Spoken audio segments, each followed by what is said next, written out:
Hello, my fellow sovereign nodes. Before we get started today, I wanted to make a quick mention about the one-on-one healing sessions that are being offered by members of the decentralized consciousness community.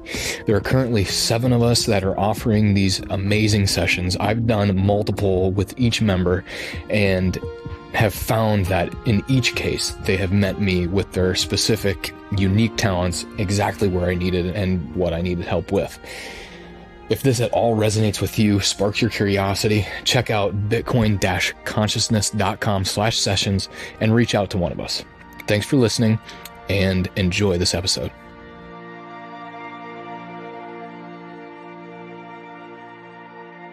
Welcome to the Decentralized Consciousness Podcast. Today, I have on the show PlebCoaches Marie and Andreas. Guys, thank you so much for joining me today. And how are you? Yeah, pretty good. Excited to be here and to have a good conversation. Yeah, the same. Really happy to be here. And we listened to some of your podcasts, so we're really exciting where this way will take us today. Excellent.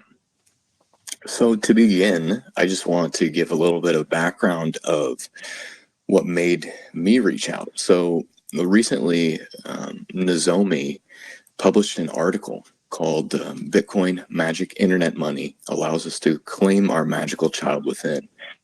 And in her writing, she referenced a podcast interview.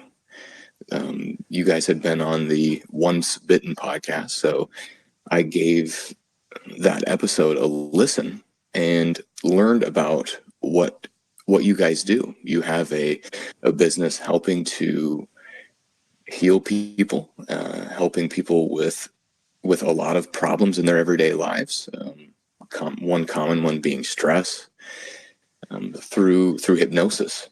So to begin, let's talk a little bit about PlebCoaches and how have things been since your Once Bitten show. Yeah, happy to do so. So actually what's really nice for me to see is the ripple effects, which are really tangible in the Bitcoin ecosystem, because through the Once Bitten show, she figured us out, and so we had a very good talk, Nozomi and I. And now it's nice to see that through the article that she was writing, and she told me our talk was the inspiration for that now the article was the kickoff for you to reach out. So that's just incredible to see how energy comes back that you actually give out, basically. Now, this is what I really love about this Bitcoin community, that people are listening, that people are interested, and that is always kind of looping back to you. That's really nice to see that energy. Yeah, it seems like the Bitcoin protocol is one of such pure signal that we get very, very pure feedback. When we play with the concept of all of the universe and reality being a vibrational echo for whatever we believe, Bitcoin is such an amazing higher vibrational concept that it seems like what comes through is almost more immediate, because we go through life not understanding what is going on around us or why things are happening to us. And when we begin to shift our reality, and Bitcoin helps us to see things from within, it inspires us to see things from within.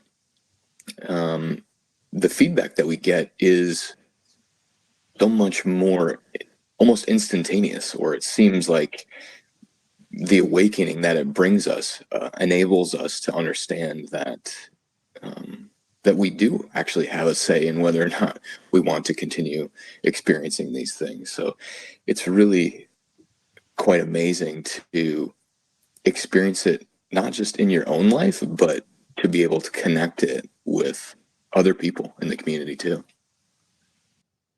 Yeah, definitely. And it makes so much sense that when you think of fiat as a lying signal distortion machine or system, and Bitcoin is right the opposite. So whatever you do in Bitcoin gets amplified and comes back to you in a very clear and natural way, almost karmic, I would say. Yeah. So are you guys big believers in karma and the idea of karma? Can you define it and what it means to you? Yes, so for me it's it basically the echo of the vibration or energy that you're sending out. There's this saying, what goes around comes around, I think, in the English space. So yeah, for me that's basically it. What you give is what you get. I don't know if I would say that I feel in terms of karma, let's say. It's more about law of attraction. I have really this feeling that when you're open-minded and when you go through life with an attitude that whatever will come is good and will bring you further and will give you an opportunity to learn, then suddenly so many things happen. And you just have to see it. I mean, if you're totally closed and you are negative, you're always in this negative loop. And this is like self-fulfilling prophecies all the time. Like you give bad vibrations out there, bad vibrations come back to you. And then you only feel that it's confirming what you felt in the beginning. So I don't know if I don't use the word karma so often, but this is like the terms I'm thinking in. If my point was clear, I'm not sure. Mm-hmm. Yeah, I think you're right. I think that the idea of karma and the law of attraction are very similar. I think when I think of karma, for some reason the concept of intention comes up a little bit more, and intention of action. So I think that when we think of life as being basically a series of intentions and all of the actions that we take having a specific reason for taking each of those and understanding what those reasons are. See, a lot of times when we are, to use a pretty common term in spirituality, when we are asleep, when we're not paying attention or understanding our vibrational echoes in physical manifestation, we aren't paying attention to why we're doing them. And if we analyze in meditation or even in just day to day, we analyze and understand, why are we going to work every day? Why are we feeling stressed out? We start to see a bunch of stories. We see that we are telling ourselves certain things that are causing us to choose to go left or choose to go right. And I think everyone, spiritual or otherwise, would agree that even the most minute decision that you make during the day completely changes the course, not just of that day, but your entire life. I mean, it's a huge butterfly effect, and we can see this exemplified in various movies and media. It's such an interesting concept to think about. So not only Are you making decisions with all kinds of various intentions in your day-to-day, but every single one of those intentions completely changes the course of your life in every moment. And it's almost a little overwhelming and stressful just to think of life in that way. It's because you don't want to make the wrong choice. Does that make sense? Yeah. I would say if you have intentions, that means that you're already an actor in your life.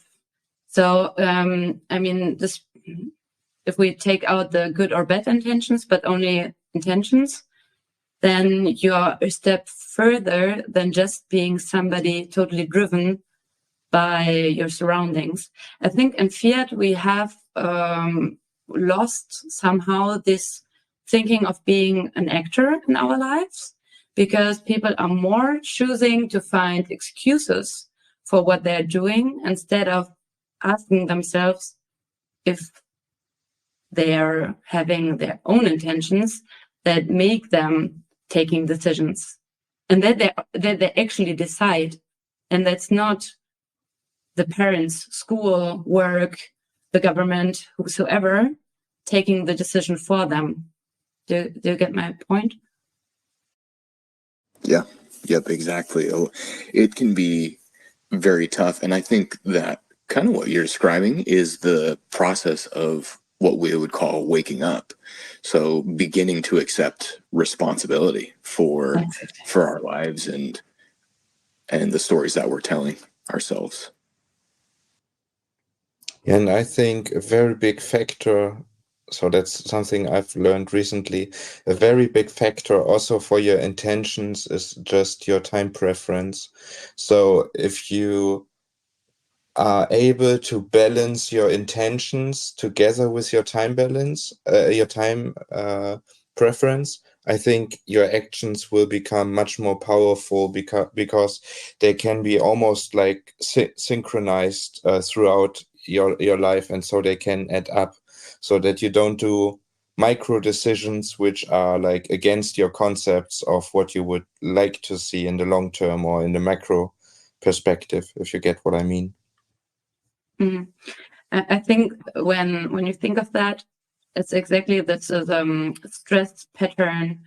Like when you're hurrying, when you're running all the time and you're in this adrenaline, fearful running mode, let's say, then you cannot really take decisions, because making decisions means that you have the time to think them through and to think about the future and so on. But if you're on this wheel of the hamster, what we're talking about a lot is that actually you're constantly running and you're constantly in a mode where you're not able to think. Because if you run because somebody is behind you and you're afraid that it's catching you up, because all the time people tell you, okay, you have to be faster, you have to be quicker. If you don't do that, then. So actually the decision is already made in which direction you're running in your tiny wheel.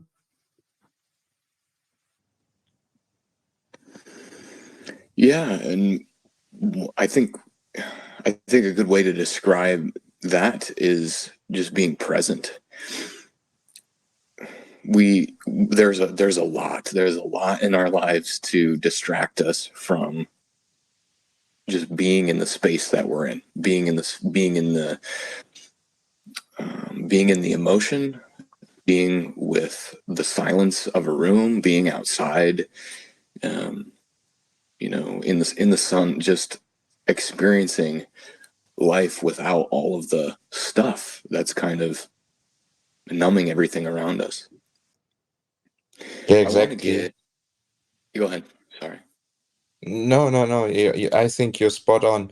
And one could argue that the system is designed in a way to never give you the time and space to actually become aware or wake up, as you said earlier, to figure out how mighty you actually are by just being present in the moment and doing helpful or constructive choices rather than just reacting to external stimuli. I'm currently reading something very interesting because it's a friend. She gave me the book. It's about the rules of Hermes. I don't know if you read about that already. And what's really interesting about like those really, really old rules coming out of the antique Greek time. And they are talking a lot about rhythm. But I feel it's super interesting that it said that you're constantly like a pendulum, you're constantly swinging from one side to the other. And the more you stressed you are, the more you swing. And the more focused you are, the less you swing. So the more you meditate and the more you're in the moment, the less you're swinging. And when you swing less than the others, you can see, it's a little bit like being constantly on a highway. When you're constantly on a highway at really high speed, you don't realize how fast you are. You can only see it if you stand next to the highway and see how all the cars are super quick. So actually, the idea would be go out and, take the next exit of the highway and just see what's going on and see everyone being so fast and just doubling each other all the time. And then you can actually realize the whole, fantastic thing what's going on. Yeah, I absolutely love that analogy of a pendulum. What it brings up for me is when you are taking part in this very fast-paced, high-stress lifestyle, you're kind of bouncing between, your pendulum is swinging between pain and pleasure. So that's actually been kind of a big theme of this season on the podcast. We've been talking about swinging between happiness and being in pain, being in stress. And when we are in a very high stress environment and we have a hard time being present with it, and we're on the highway and everything seems like it is in this it's really hard to describe it through our voices, but if you can feel what it's like, if you can imagine in your mind, do a little exercise, imagine in your mind that you're on a very, very fast road, an interstate, we would say here in the United States, or like the Autobahn. And then if you can almost imagine instantly that everything just pauses, like you hit the pause button, you're going at super fast, and then all of a sudden you just pause. And you look around you and you can see all of the cars and be present and see everything in this very present moment. Then it's not like you feel this need to exit the interstate almost. I think that when you are able to be present with all of this higher intensity stress and this hamster wheel, as you would call it, it's easier then to slow down that pendulum and then not need to scroll the Twitter feed or turn on the TV after work to try to escape. Because I think that's what a lot of people are doing, is they're escaping temporarily, and then they're just going right back into the stress, going right back on the Autobahn again. Yeah, good point. Yeah, but then escaping doesn't help you to see what's going on. It's just like, okay, you go into like a restaurant in another rush somewhere else, and then you come back and you're exactly in the same situation as you were before. So yeah, just it gives you a break, but it's a false break actually. Yeah, it's a different flavor of the same of the same taste of stress, one could say. So because you're not changing the pace, you're just changing the activity, but not the pace and the intention of your activity. And this is where hypnosis comes into play. Because it's a very active process to help people to find their own break and to relax and to find their natural breathing pattern and their natural given abilities of de-stressing, of relaxation. And this process is very helpful for many of our clients. So that's why we love to offer it. Yeah, plus changing perspective, because it's a really good possibility to press the stop button. The stories that we tell ourselves on a day-to-day can be hard to bring to the surface, and I love the concept of hypnosis for helping people who don't recognize those is being a tool to help people come into those stories. Because I can probably imagine that if you have a very regular client, that the more and more that you get to practice this process of hypnosis with them, that eventually they probably don't even really need hypnosis at all. And what happens is they probably kind of fall into this higher vibrational state much quicker. Is that an accurate assumption?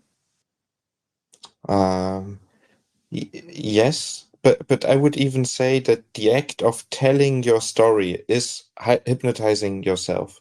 So what we basically offer is like a neutral hypnosis, where the story is about your potential and your relaxation and your resources. And this is a story that we seldom tell ourselves in the day-to-day life. We usually tell ourselves stories about failure or success or trying to achieve something, I would say. Yeah, we're stuck in negative beliefs. And it's a little bit like the self-fulfilling prophecies that I said in the beginning. Like when you say, okay, I don't love myself because I think that I'm not valuable enough to be loved. I'm not lovable. Well, how do you want somebody else to love you if you think of yourself that you're not lovable and you don't love yourself either? So if you think, like if you start thinking, okay, actually I'm lovable and actually I love myself because I'm a good person. And maybe I wasn't in the past, or maybe I did something wrong in the past, but maybe today I can decide to stop doing that and change the way, the path I'm on, and go the right way, or what feels right for me, and for me to accept myself and for me to love myself. And maybe I can realize that my body is such a great tool to do good things. And my body actually brought me on my own 2 feet for so many years through this life. And actually, I can be thankful for that it does its job. So there are so many reasons to be thankful. There are so many reasons to be lovable that by changing perspective, we can figure that out. And then, we can open ourselves up to love from others, whoever. Like, I'm not specifying like one person, but maybe everybody. Maybe we could just be nice to everybody and receive this treatment, the same treatment, how we treat ourselves, we treat the others, and then receive it from the others. So it could be actually quite easy to go this way. That if we just continue keeping like all the stories and watching TV and seeing other people being depressed and seeing other people being not loved and not loving themselves and doing so many strange things to themselves, and thinking, okay, this guy's even like a bigger loser than I am, so I don't care. So relatively, I'm fine. Yeah, exactly. And what would I would like to add that even if you don't love yourself on a conscious level, on a physiological level and on a subconscious level, your body is expressing its love for you all the time, because every few seconds you get the impulse to breathe. Whether you consciously love yourself or not, but you do that activity, which is one of the, breathing is one of the core activities to stay alive. So, and this is something your body and your neurological system does on its very own. So every few seconds, you could be able to detect that there's a signal of love coming from your body to your body, basically, to keep your brain alive and to even keep you alive when you have a bad picture about yourself or not enough love in the story about yourself.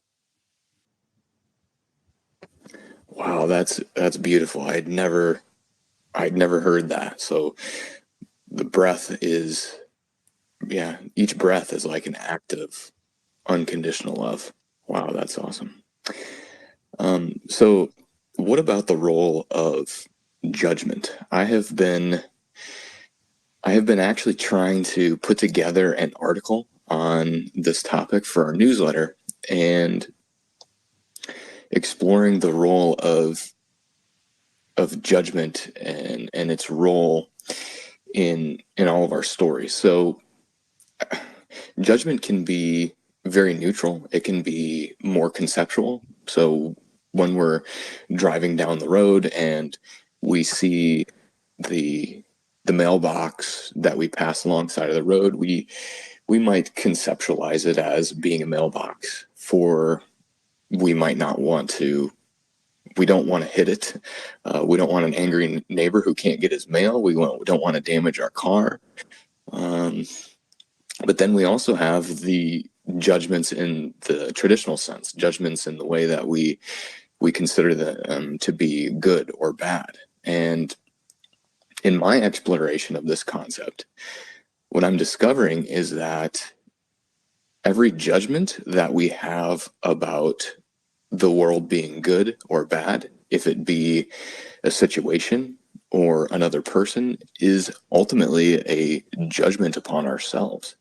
And I think this is one of the key focuses of internal healing, because what we are doing is finding the stories and the judgments about the world around us, and then becoming present with them enough to learn the story about what's going on inside ourselves. Does that make sense? Yeah. For me, okay, so you define like two definitions of judgment, and the moral judgment is the one that can't be neutral, right? I'm trying like as an exercise, but it's super, super hard not to judge in my thoughts. Like if you see something and you think, like, for example, you're on the road, it's a really good example, and then somebody is doing something that you didn't expect. And it's the first thing that might come into your mind, okay, that was stupid, or that was whatsoever. And it's super hard, like it's a really good exercise to do that, to try not to judge, to think, okay, why is this person doing this? Maybe it's a really stressed person. Maybe it's a mom or dad with like noisy kids behind, or maybe there is something like that makes this person take this decision in this very moment. And okay, but it's really hard. Like so often I have to we're judging so quickly and so heavily, and so even if we don't say it out loud, it's like an impulse. So it's really hard, but a good exercise, I think, to realize that and to try to stop it. And I think the act of putting things into categories is already a judgment in itself.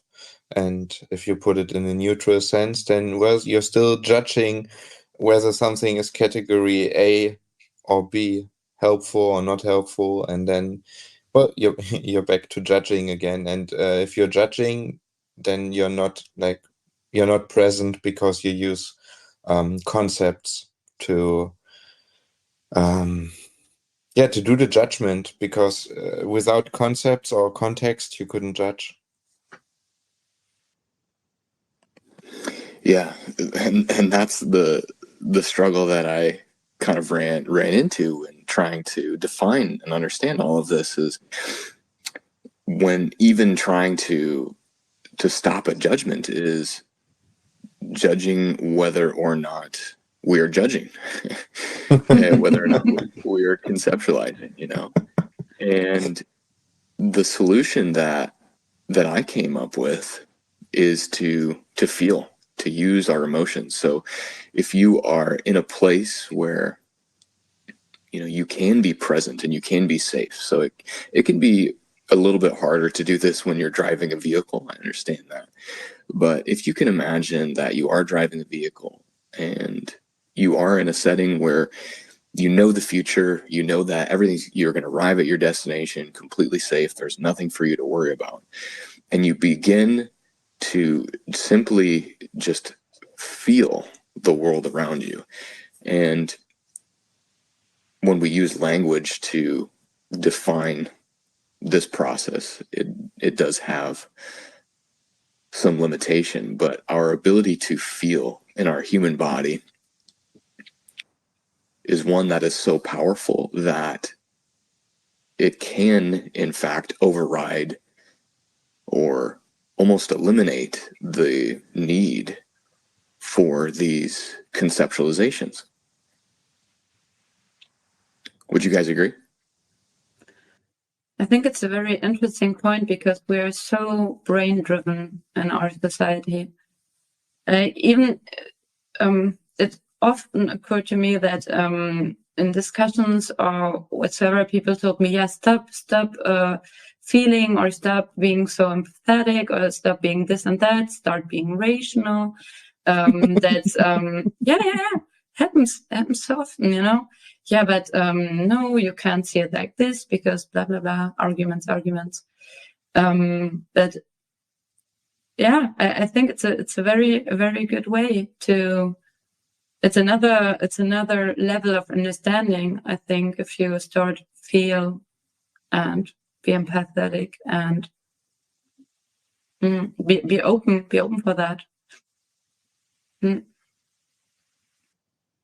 So I just start to wonder whether language, which enables communication with fellow humans and the outside world, whether language is actually partly incapacitating us to perceive and observe the world for how it really is to us. So when we stop to use language in our head, almost like the silence you want to achieve in meditation, then just perception is left. You know what I mean? Because there's no classification or no judgment into words and into the constructs of the language. Yeah, that is why I really like, I don't know, Caleb, if you already discovered that or if you thought about that, but there are many names. Like I started to learn about it on the name of Theta healing, but I think the concept is as old as the world itself. Like that you start like that only words. Yeah, so many words. Like open your chakra. But I don't really know if chakra is what, like, it's already putting you into the concept, right? These words. But open yourself for the energy that is around you. And I really like I started to do that in some meditation courses I gave recently. Like, try to feel the earth underneath your feet and try to feel the energy. Like, try to imagine that the world is moving, because there is so much energy within our planet. And the same energy is the energy that keeps you on this planet. That we're not flying away. We are attracted to the earth, like it's all well known, you know. But if you try to really feel that energy, and if this energy is there to move the planet, if the energy is there to keep you on that planet, but it still gives you the liberty to move on it, you're not stuck on it, you can move. And now try to feel this energy through your feet, and try to focus on it, how it comes into you, as if you were a tree or a plant, taking the energy out of the ground. And maybe you can feel how it comes up, like in your feet and then in your legs, and it fills up your body. And it's a really nice energy. It's the same energy that makes plants live. And it could be the energy that makes us live too, because it's there even if we ignore it most of the time. And actually, when you really feel this energy until your fingers and your fingertips, then this might be the energy that you feel and start to feel in others too. And even if you are not here with me, I can try to feel you, like literally. And it's maybe easier for me to feel Andreas, because we already did that, like when we were present in the same room. And if you're lucky and you'll be in the same room, you can touch the hand of the other and then just feel literally this energy. And that's so powerful, because instead of telling you what you feel or telling me what you feel, you can just feel what the other feels. You can feel the stress level, you can feel the energy. And sometimes you touch people and it feels like water, bubbly water, even sometimes like a jacuzzi, because people are so stressed and they're so bubbling and funneling and being in a really speedy rhythm. And sometimes it's the opposite, and people are so calm that you can actually feel that too. And if you think about it with this energy, and now think about that energy could be light, really bright, white light. And the lighter it is, the lighter it makes you feel. And this is so beautiful to share this light, bright energy that lifts you up and gives you so much more, and makes you see and feel things that you maybe thought you're not capable of. And it might take some time to be there and to feel that, but it's for me the most powerful tool I ever experienced. And maybe you feel it like ants in your body, like an energy that is full of life and full of love. And it's so, so nice and good. Yeah. And actually, if it wouldn't be for a podcast, I would not have to talk to you to make you feel that. And that's so nice to overcome language.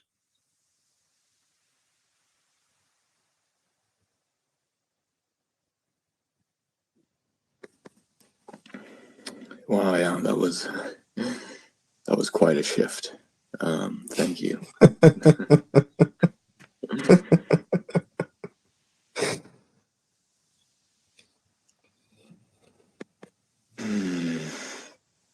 Yeah, that was almost like a little mini meditation. That was very beautiful.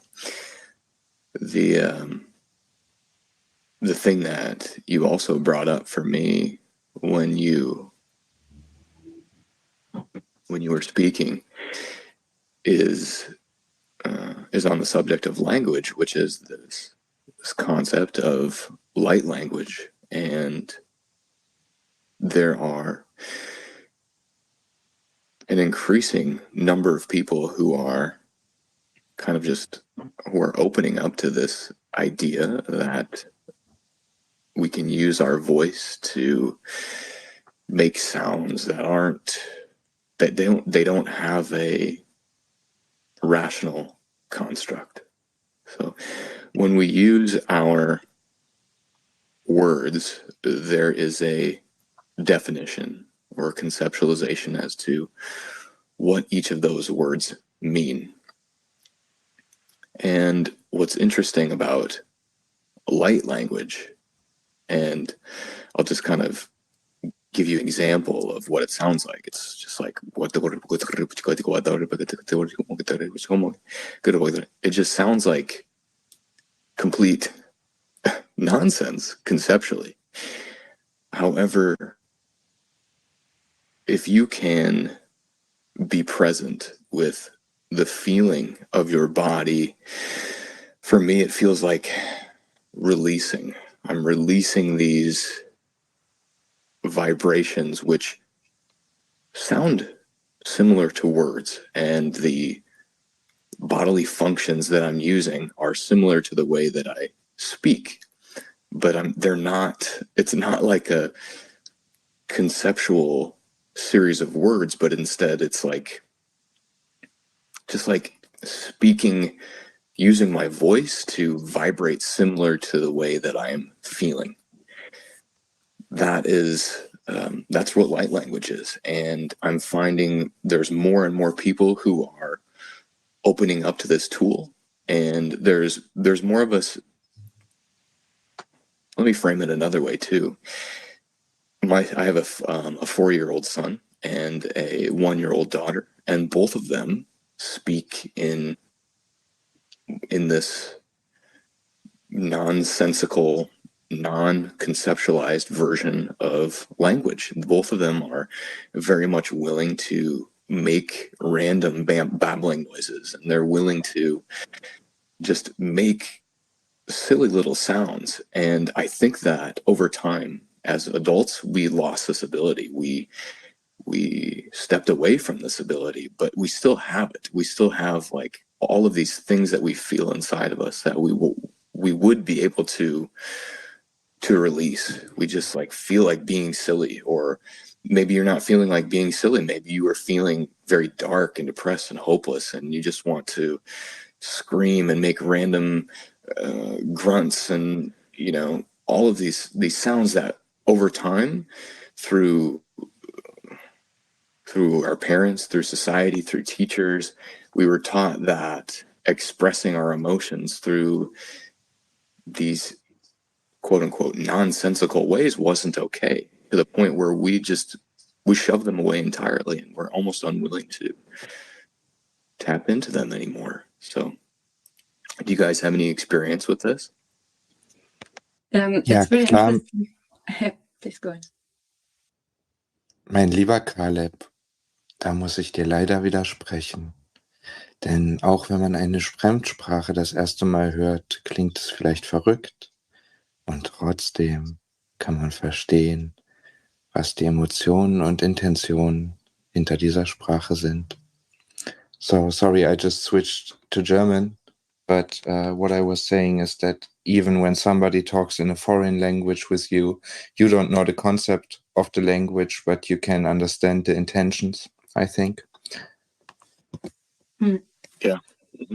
What I wanted to add is like it's quite a while that we're discussing the subject with Andreas, and we came up to the conclusion that it's actually, you can do like say something totally random, which is exactly what you say. Like it's like even more like on top of what we say, but for meditation or for hypnosis, it doesn't, like, it's not important what you say. We could tell you a recipe of pancakes, and still it would work to bring you into hypnosis.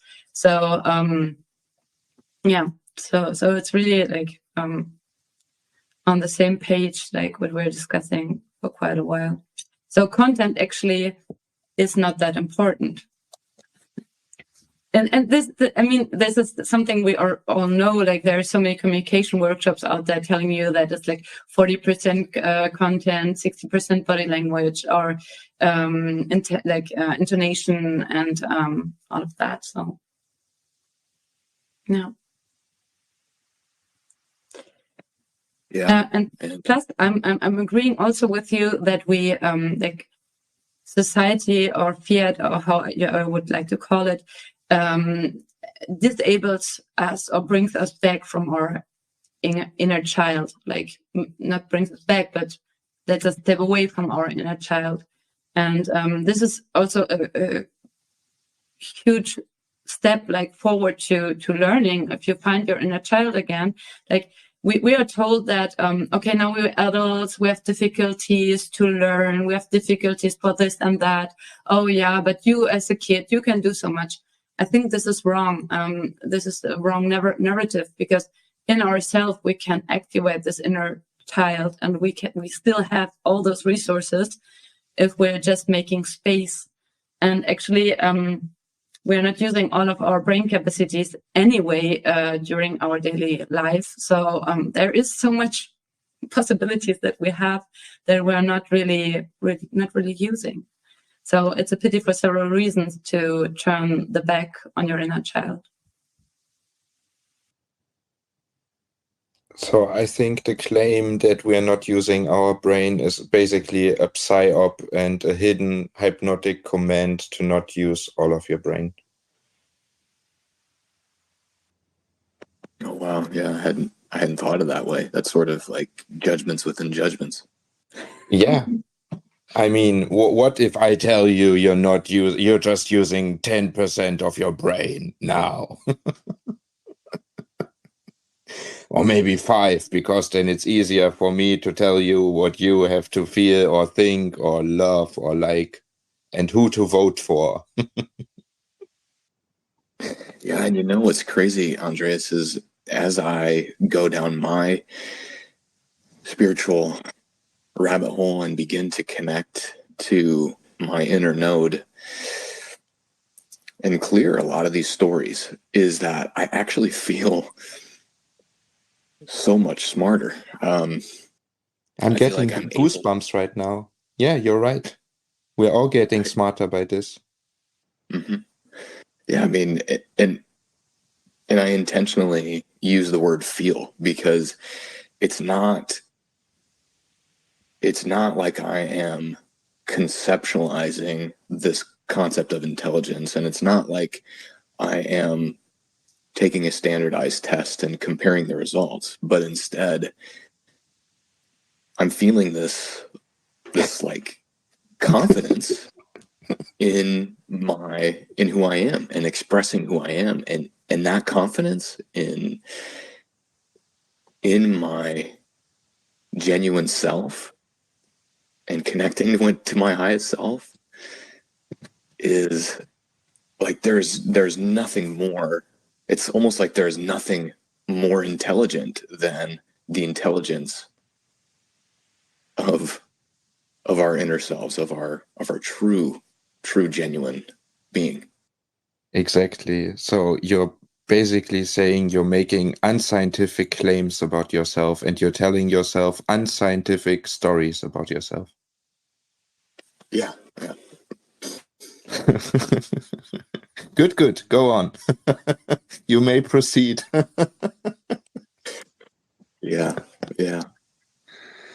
So, as people who are building a business in this space, this new earth of higher consciousness, what has this journey been like for you?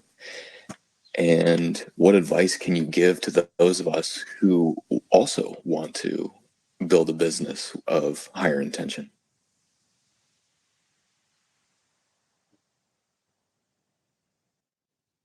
So for me, the story is enlightening in the truest sense of the world, and it still continues. And I wonder if the term business is the right one, because it's like realizing a dream that I had since a pretty long time, and it's so rewarding, way beyond economic terms or means. Marie liked to introduce a picture into a German podcast we had. She said that you don't see the birds worrying because they know that there's some food on the ground. They just go around and pick it up, and they don't worry that they will not find anything to eat. So basically, everything we need is here in the here and now, and we can make use of that. And I think if the economic worries of the fiat world, if they fade away because of Bitcoin, then I realize I don't need I don't need a yacht, I don't need a super villa, and I don't need an airplane by myself. I'm fine. I don't need much stuff and material wealth. What I want is quality time with my fellow human beings, and if I can consider every human being on this planet as a friend and somebody to communicate and cooperate, life will be like paradise on earth. That would be my take. Yeah. I think also that it would be very good for every one of us if we stop using those labels everywhere. Like, we're labeling everything. This is a business. This is a company. And this is a school. This is that. And we have to go in certain places at certain times of the day and so on. I mean, if we think of it in a way more flexible way, it could be that we are just using our time in different ways over the day. And there are some moments where we exchange value with other people, and there will be a value coming back to me. So it could be that the value that comes back to me is that I learned something, or that I'm getting better in something, or just that I have a really good time. But it could also be that I receive some satoshis from people because I helped them with something. And this could be like paradise on earth, really. If you think like no stress, you wake up in the morning, everybody is like waking up when he wants to wake up and not in a specific time, because somebody told us that we have to be in a certain place at a certain time. So we don't have to rush with our kids and traffic jams and, start to jump in our hamster wheel that we love so much. But instead, just think, okay, today I'm in a very good mood for that. And I think that will be really good for other people to see or to watch or to experience in any other way. So I will do that. And then those people will give me, if they liked it, something for that or not. But since what Andreas said, actually, I don't need so much. I don't need every 6 months a new cell phone. I don't need a new car every 2 years. So if I'm stop being the slave of what I own and start being just a person, okay, I need a flat, a house, something. Maybe not everywhere. Maybe a tent might be sufficient in some regions. I don't know. But, break it down to what people tell you what you need and what you actually need. And then realize that, okay, there are many things that we can share in different ways. We can share knowledge, we can share cars, we can share housing, we can share education. We could be so flexible, we could be so free, we could be so loved, and it would be fun. So let's just start. Yeah, that's so inspirational. I think the story that we have as adults is there are really two aspects to life. There are the times where we commit ourselves to making money and collecting resources. And then there are the times for leisure. And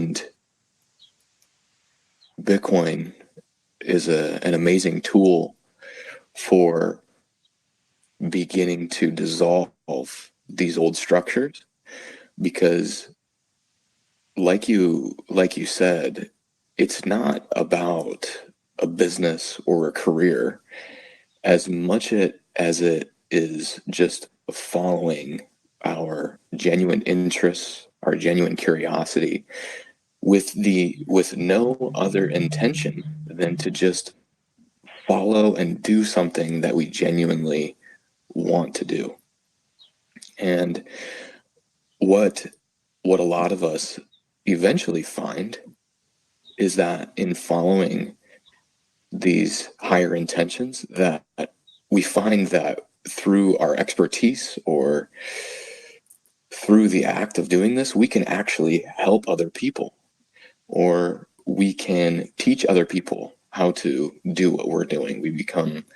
Because we become experts in them.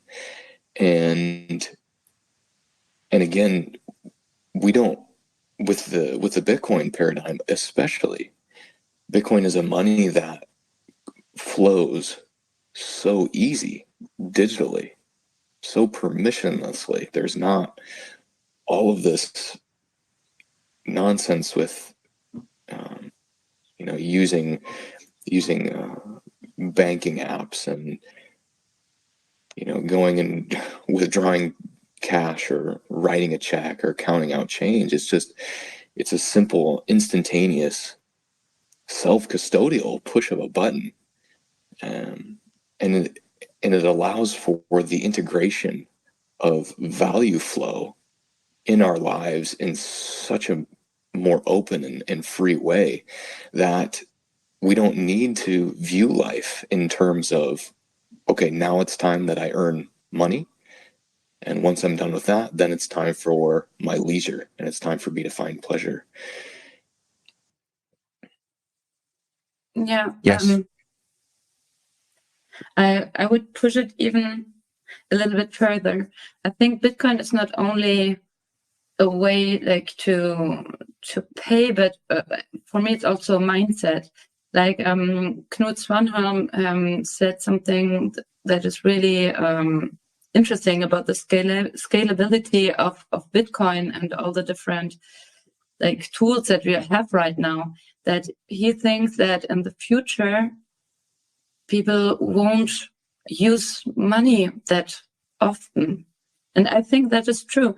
I think if you break it down to, let's say, favors of what you can give to people, I mean, there's so much more that you can give to people as money, and there's so many incentives that you can have to exchange and to work together than money. There's so much more that you can get out of that, So of course, there's always the situation that you have to be able to exchange a pig against shoes. Okay, fair enough.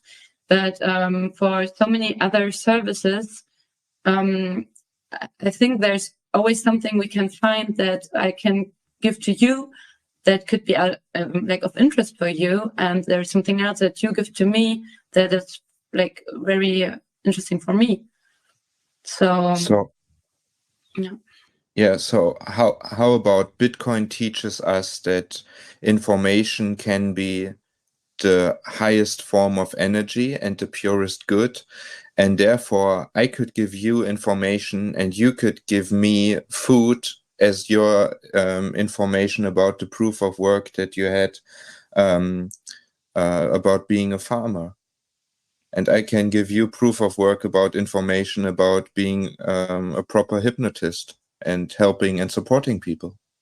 And often what you get as an answer from people is, okay, that wouldn't work because people, like people they will never accept that, or they will never. And this is just, referring again to all those negative beliefs that we have of our own kind. That's so crazy. Like we have, since everybody has a negative, not everybody, of course not, but there's an image out of there of how humankind is and how egoistic we are and so on. And first of all, I think to be egoistic, it's a really interesting definition, because I think to be egoistic is something good, because if you love yourself and you do something for yourself, only then you're capable to do something else for somebody else, and not to lose yourself into this ever thinking, how can I say that egoism is something bad. I think there are so many concepts and so many labels and so many stories out there. If we could just shift them tabula rasa, and we are just thinking everything new from a Bitcoin perspective, so much more would be possible. There are so many things that I'm doing currently that I'm not being paid for, but I'm being paid in joy. I'm being paid in enthusiasm. I'm being paid in, this is something I want to do for the community, or for, and this is also something that comes back to you, because if we stop thinking about this altruism, that you have to, be perfect and not think about yourself and not be egoist, and you can not even have fun, because already if we have fun about something or with something, then it's not altruist anymore. If we stop to have all those labels and all those constructs, then we could just, start again to live and to love properly. Did I lose everybody? If yes, no. This was my intention. No, we're still here. We're just letting it sink in. Okay.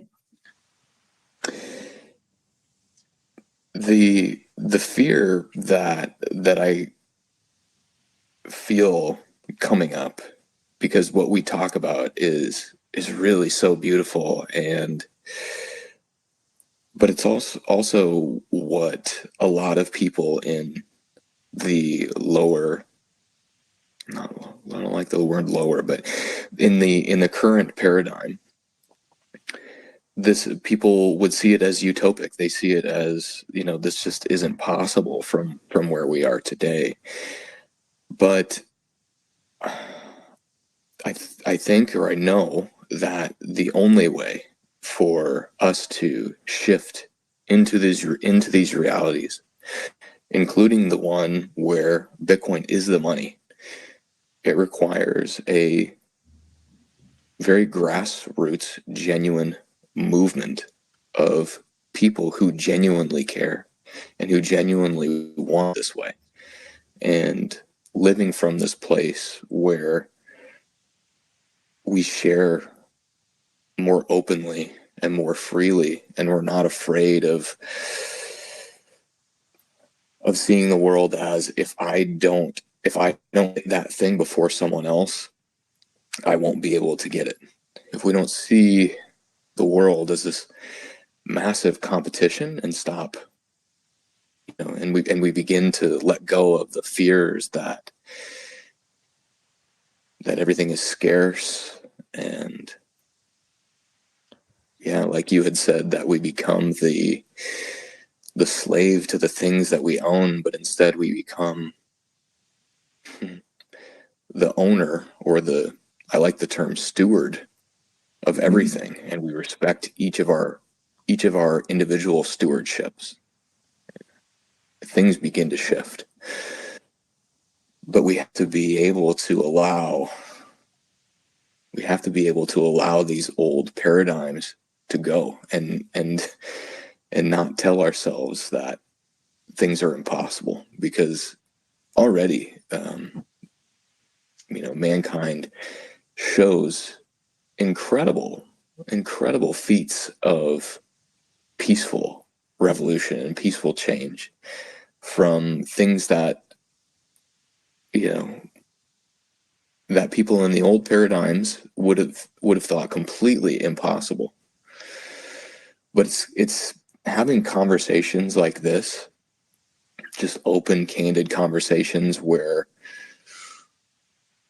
we can begin to expose these stories. It really begins, you begin to see the world as being so much more trivial than so much more trivial and less important, less serious, taking everything so seriously than it actually is. No. So if you just exchange 3 letters from the word fear, then you end up with love. And the process, which seems to be impossible for others, is already working and is already truth for us. So I think there's nothing to be afraid, because things are moving already, and it feels like the way to go. And it feels, for me, it feels like the right way. So I'm pretty optimistic that it will continue. No, and what I think is also, there's something Bitcoiners are really good in, and that's proof of work. So let's prove our work. Let's prove that it works. I mean, if we just start, it's like ants. Ants are super tiny, and like you can step on them and they die, and they take so many risks in their everyday life, running around in parks and stuff. But they're small, they have very slow actions, but they're surprisingly creative, and they're surprisingly resistant, and they're surprisingly everywhere.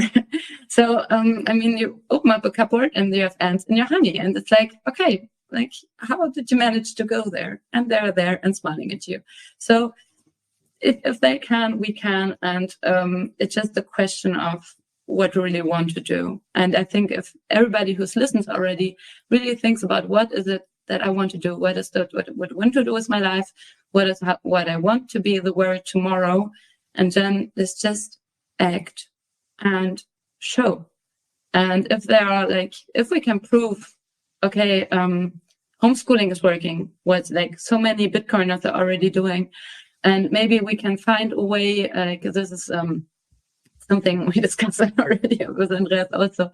What if there would be, for example, one step, there would be a platform where everybody can add content and can like verify content, and then we can like create a kind of open learning system where everybody can contribute and everybody can bring in his or her best skills, so that anybody from any age can start learning today something that he or she wants to learn, that is inspiring for him or her, and that can be, a good way. And if I'm 5 or if I'm 99, today I want to learn how to bake a cake. Today I want to learn how to program Python. I mean, why are we putting so many boundaries on ourselves? Like, if you look at your kids, they're so smart. I mean, I can treat a kid like I think a kid should be treated, and that could be, okay, he or she is too young. They won't understand. Okay, so let's keep them stupid. Or you can just think, hey, let's see what happens, Let's see what happens if I give my 4-year-old a card game for, I don't know, 8-year-olds. Okay, what will this girl do with that? Okay, we'll do that. Okay, interesting. And if you do, let's just not put boundaries where we don't have to. Let them explore, and let ourselves be capable to explore and to learn without those things, those labels. No, this is for age 6. No, I want to do that. It's fun. It's for me. Okay. Or, okay, no, son, you're 5. You can't learn how to do algebra right now. Well, if he wants to be it, why stopping people being motivated?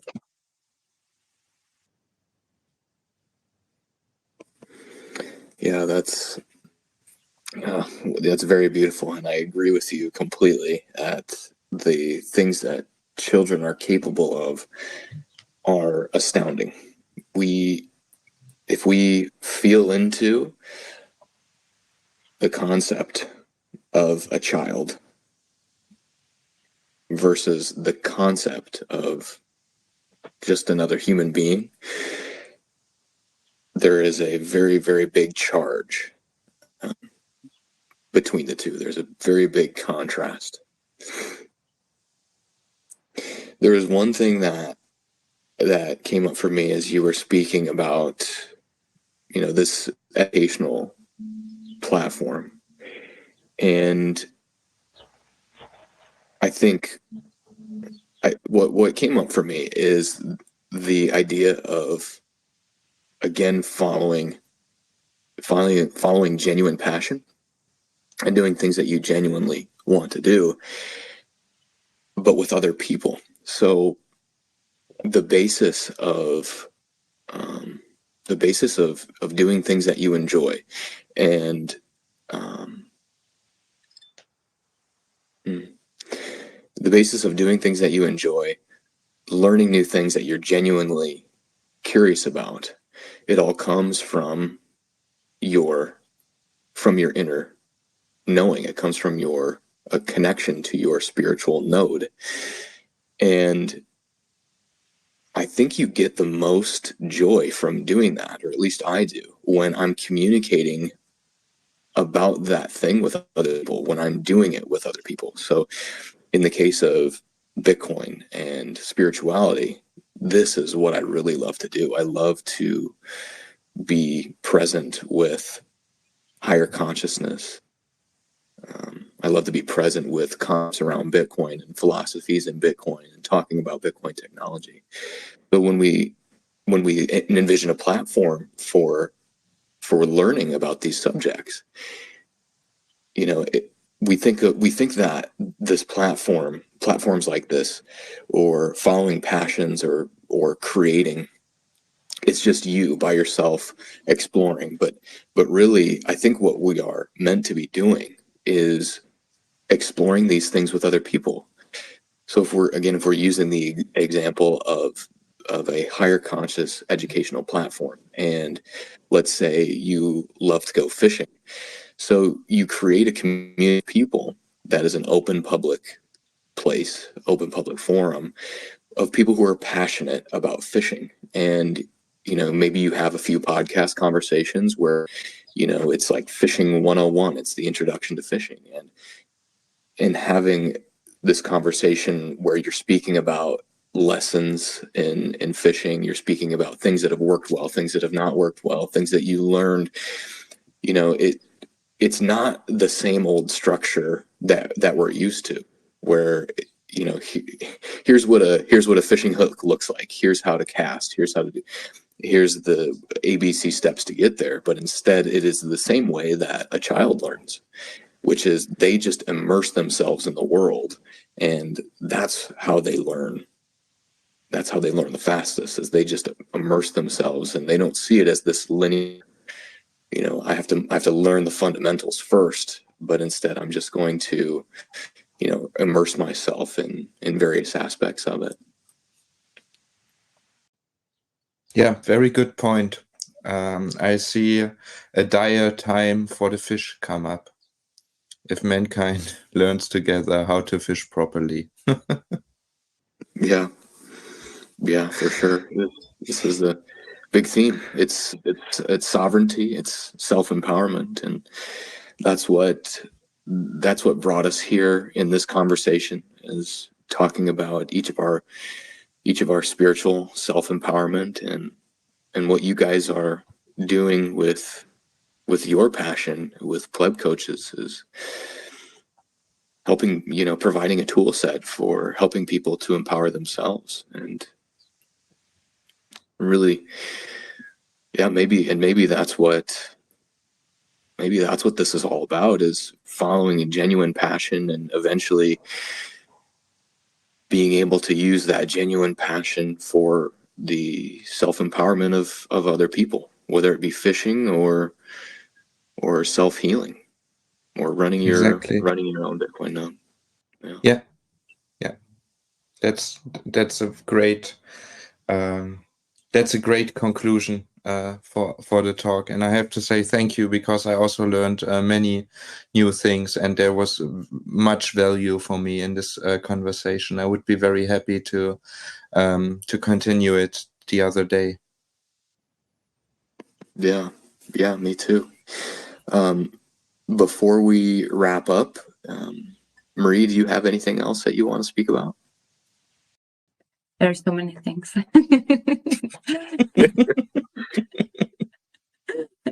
Yeah, no, but I think you're totally right. We should help each other to be our best self, but not in the Instagram way and in the, I don't know, Barbie way, but just to